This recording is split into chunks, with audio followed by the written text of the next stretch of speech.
the after the cancer has actually been harder for me than going through the cancer.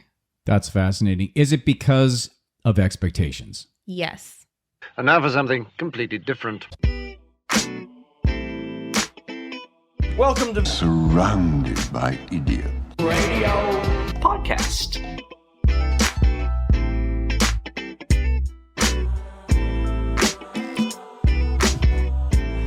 Welcome back to the show. Today is extra special guest, Rachel Espericueta, my daughter. Rachel, how you doing? Good. How are you? And we were just talking, it's been how long since you were on the show? Like 5 years. Confidence. She talks confidence. And I've been talking on the show since I've started this, 3 or 4 sessions ago. And talked about how I got to where I was at, why I work with women, why confidence is a big thing. And a lot of it has to do with you and your journey through, this is like from day one up through being a teenager, young woman, college, trying to figure out your path, motherhood at the ripe old age of 20, 21? 22. 22. And then into the leukemia and the cancer and that huge test that you had. So that's why I wanted to bring you on the show, because I think your journey is unique, but it's something that from an empathetic point of view, you can really relate to other people that have gone through this. And I don't think anybody who hasn't gone through it can relate to the degree that you can. Yeah. So what I'd like to talk about is your journey with confidence or lack thereof, or the shattering of that or uncertainty from the beginning of learning about the leukemia, the first part, then going into dealing with the situation at hand, controlling the fear or dealing with the fear, gain some or learning to generate the level of confidence that you need in order to get up and fight every single day, because it was a fight. Yeah. At the time when it happened, I was already going through a lot of stress with work, and I was working like 60 hours a week. I was working a lot of nights. I wasn't getting very good sleep to begin with. So I was already kind of in a stressful state. But the day I found out that I had leukemia, I think automatically I just went into fight or flight mode. I didn't even really think about my confidence. I just wanted to survive. The confidence part didn't really hit me until I started losing my hair. And that was like a huge thing for me. Why was the hair? You have cancer, you have cancer, you had the diagnosis. But the hair, I know because I was there and I helped you through that process. That was a big deal for you. Yeah, it was a huge deal. Why was that such a big deal? In one aspect, it made it real. Like, it made the fact that I was going through cancer real. And another aspect would be the fact that like my hair made me feel really confident as a woman. Having hair, have long hair, because I had long hair. It just made me feel good about myself. And when I started losing it, I felt like I was losing a part of who I was. And at the same time I was losing a part of who I was realizing, wow, this is actually happening. So I feel like the combination of those two made it really difficult for me. And completely, would you say it completely took your foundation out from under you? Yeah. That you kind of lived. And then, so we have the hair situation happening. You're going through chemotherapy at the same time. You're in the hospital away from your kids, from your husband, from everybody, me. So you've got all that happening. How did you do it? A lot of crying. No, I feel like every day I had to wake up and choose to make that day what it was. I either could choose to, be positive about the situation or make the most positivity I could out of it, or I could choose to be depressed and sulk. And I woke up every day, and some days were not a day that I choose positive, all the time. But I woke up and I said, okay, today I'm going to do the best that I can do with what I have. And obviously I could not have gotten through it without you and Josh and our family and all of the support from friends. I think that played like a huge role in my healing, is the community that I had around me to kind of build me up. So pinky swear, right? Were you confident that you were going to be okay every day? No, I wasn't. So how did you reconcile those feelings? How did you get to the point? Because I can tell you from my perspective, you were a fighter. You did a great job. There were always there were the low times. Yeah. There were the bad days. Yeah. So what was it, and how did you rally on that? What did you? Was it something you were thinking? Was it something that you were feeling? Was it a physical ritual that you were going through? What was it, the things that got you back to baseline, that got you back to a level of confidence and a level of, I guess, safety within yourself, or surety or certainty that you were going to kick this thing's butt and be okay? Yeah, I think it's actually a couple things. The first thing is I decided to journal every morning. So as soon as I woke up, I would journal. I would, meditate. I would pray. I would just find myself in a positive headspace, and journaling and getting my feelings out and writing about things that I was excited about for when I was better, writing about people that I loved, writing about experiences throughout my journey that were positive, like meeting new families and new nurses and having them share their experience with me. That really helped. The second one were the meditations you had me do. Okay, for the record, I didn't have you do them. Well, you did, but I'm very grateful for them. Like at first, I didn't really understand, but it was a book that you had given me all about how to meditate through cancer. And I had you do the voice recordings for them. Yes. But yeah, that honestly brought a lot of comfort to me, especially while I was going to sleep and I didn't have anyone there. I would visualize with my eyes closed every night as I was going to bed, all of the bad blood in my body just completely leaving, and this beautiful light just like shining through my body and replacing all of the bad cells with good ones. And I would continually every night repeat the same type of meditation, manifestation, I guess. And I really think that I manifested a lot of my healing. I think everyone is put in a position when you have cancer to choose to either manifest healing, and a part of you could even manifest it, I suppose, not working out. In every case is different, and some cases don't have the luck that I had. I feel really grateful in my situation, but I think that your mindset has to do with so much. You mentioned 3 extremely powerful tools: the journaling, the meditation, and the I always call it the movie in your head type of thing, visualization, really.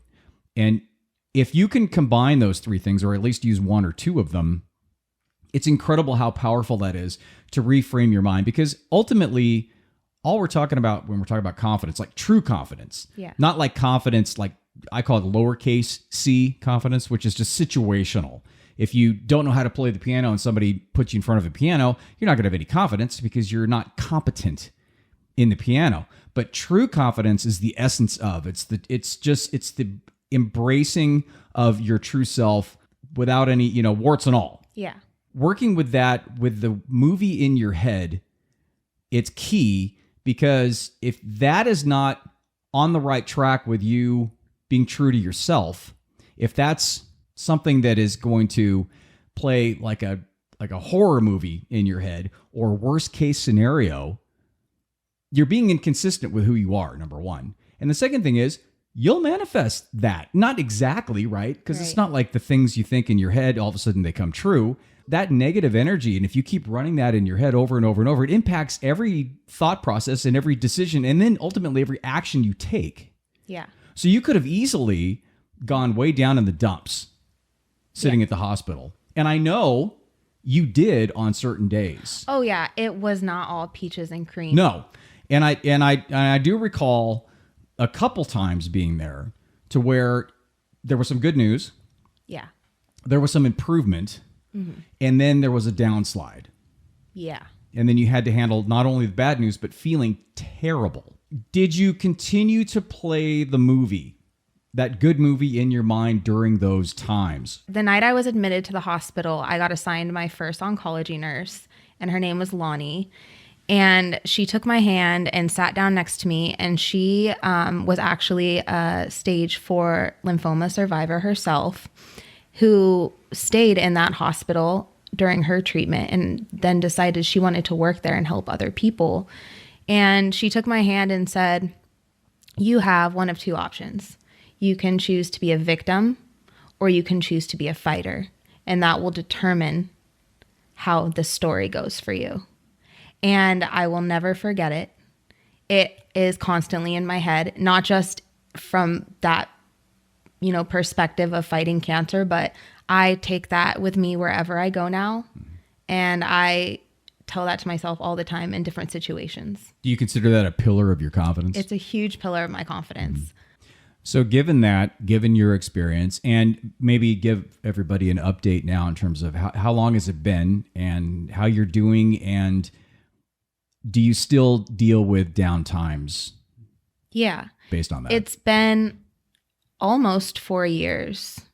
I'm doing really well right now. I feel like this past year was a huge shift as far as me finally starting to have more energy and starting to feel like I can do more things. I think the hardest part for me, which I still struggle with, I think I always will, which I've just come to accept, is I think as soon as it was over, or not over, but as soon as my treatment was done and I was told, okay, like you can go home, you need to rest, and then, you're good. Automatically was like, okay, cool. When am I going to start feeling like I did before? Like, how come I'm waking up after 10 hours of sleep and I'm still exhausted? Or how come my parts of my skin look different than they did before? Like, I thought those rashes were going to go away after my treatment. Or how come after I hike up a few flights of stairs, I'm out of breath, but I'm better now, right? And before I was able to do so much more.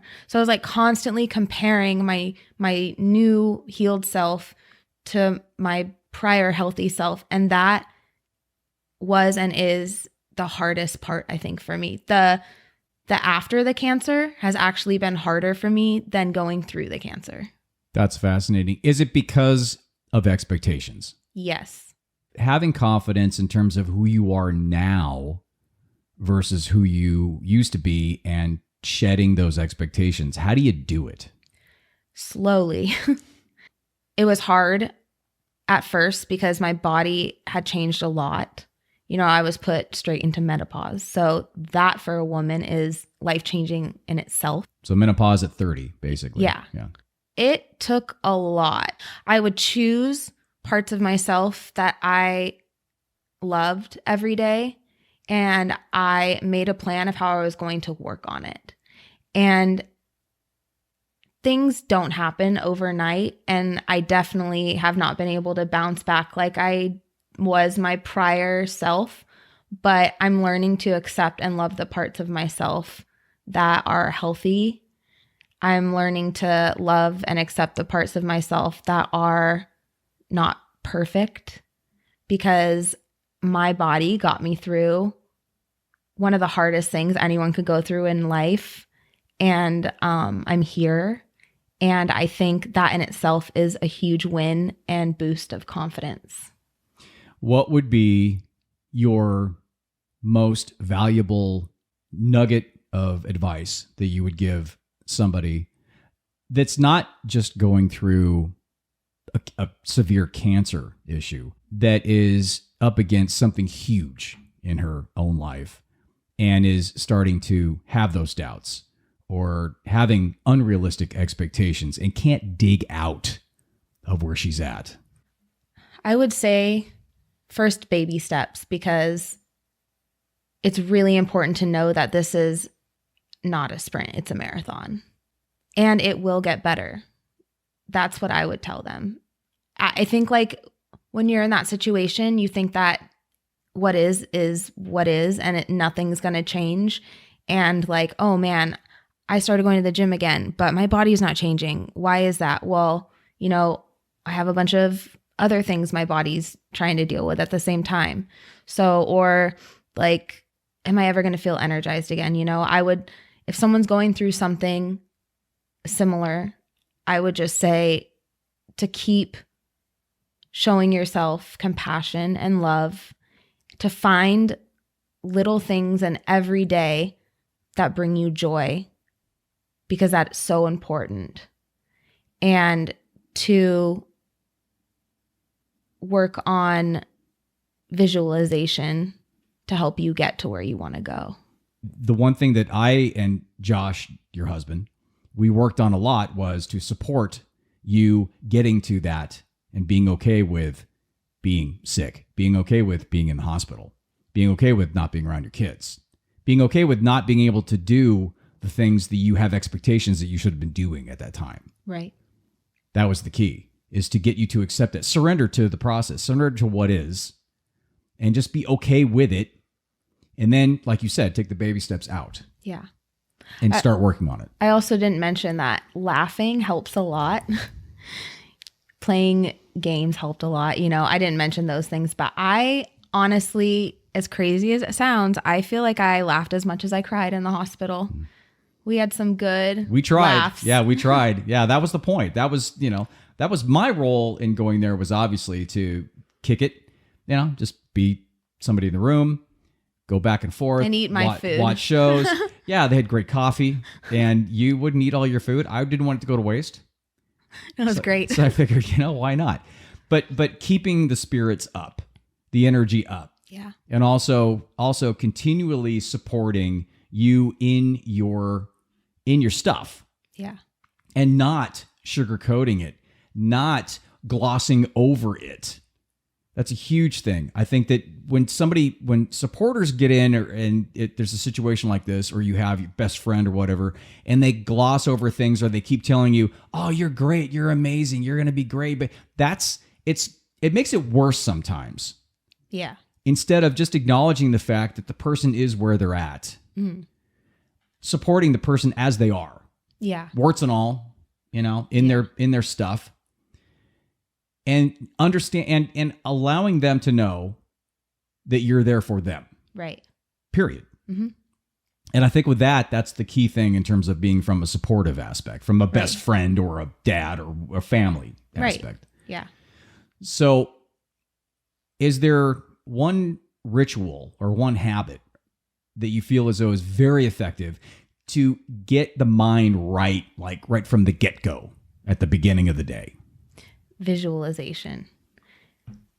Taking whatever you're thinking, if it's a negative thought, and flipping it.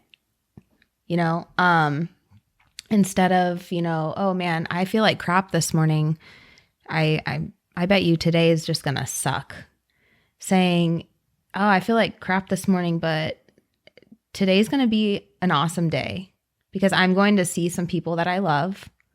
And I'm going to get a ginger ale because I actually really looked forward to that. It's the little things. No, it is. It is. It's the little things. The little things. Oh, totally. My coffee every morning, man. I just, that's like, I feel amazing. I'm going to watch some trashy reality show. Yeah, let's not get into that. But these are all the little things that really kept me going. But I think the biggest thing of all is every single day I would make plans with people for when I got better. I'd say I had a couple friends getting married that year. And they're like, listen, if you don't feel up for it, and I'm like, no, I'm going to be there. I'm coming to that wedding and we're going to dance all night. Or I would tell the kids like, hey, when I get better, this is what we're going to do. We'd watch the Food Network. And I used to sit there and say, because I couldn't eat much and I did not have an appetite. But I would sit there and watch that show and say, oh my God, when I get better, I'm going to make that at home and we're going to eat it. Or I cannot wait to try this food when I feel better. And all of those things, saying when I feel better instead of if I feel better, or if I make it, when I make it, and reframing that changed me. And I think, as weird and crazy as this sounds, going through what I went through, on the other side of it, I feel like the quality of my life is so much better now. I feel more joy in things that I didn't before. I wouldn't ever want to say I'm grateful for going through what I went through, but it's a part of me that I would never want to get rid of.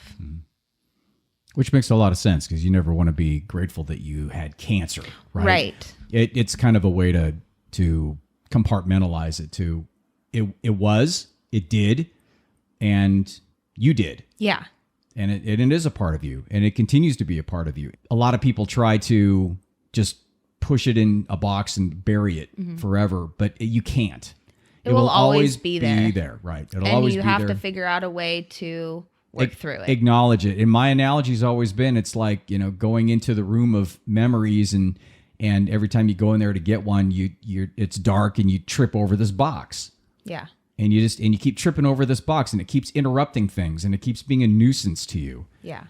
It'll never go away. The box will never go away. But what you can do is you can pick the box up, acknowledge it, and then put it on a shelf, to where anytime you go into that room, it's there. Yeah. And you can see it, you can acknowledge it, but you're not tripping over it. Right. It's not creating issues for you in your life. Yeah. And this past year, I think, is the first year that I've been able to dive deeper into talking about it and not be overwhelmed with emotions. So I say that's a win. That is a total win, because ultimately, really, you're grieving the loss of your prior self. Yeah. And then celebrating your new self in its wonderful fashion, the way that it is. Oh, yes. Right? Well, thanks. I appreciate it. Thank you. Coming in. I wanted to get you on the show for a while now. And I think this new format is perfect for your story and for everything. And I'm still trying to convince you to get a talk going and go out there and create something. I know. I need to write. I think you should. I need to do it. Really, I think you should. Thank you so much for letting me share. You are welcome. And we'll talk to you next week. Bye.